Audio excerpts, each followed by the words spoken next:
પસ્તી ડવા બુઠ્ઠા બંગારાયો હળો ચારા પસ્તે પૂછા ડબાલ બંગાર આવી જાઓ બંગારેલા શું ભંગારના ભાવ છે?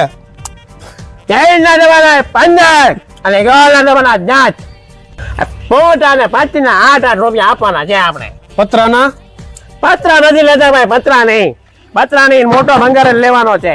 બેન મારા બેન 12 રૂપિયા નથી હાલતા પસ્તી ના, હવે આ 8 રૂપિયાનો પસ્તી જાય છે. તમારી પાસે હોય એટલી લાવો, હું લઈ લઉં. લાવો લઈ લઉં. હાલ હવે ફટાફટ બાંધ ભંગાર. 2 ગાડી પેક થઈ ગઈ છે બરોબર. આ મગજનો અઠ્ઠો કરી નાખ્યો આજે. કેવા લોકો આવે. ચાલ લઈ લે ગલ્લે, હાલ ચા પાણી પીએ. ચાલ આવા દે. તું આ ગાડી છે ને ભાંગલી ગેટે જવા દે, હું આગળથી લાલ દરવાજે લગાડી દઉં છું. ત્યાં ઓલા ટ્રાફિક છે બધું બરોબર, ત્યાં ભંગારનો છોડો પાર પાડી દઈ. લોખંડ પાસે ભંગાર આવી જાવ ભંગાર.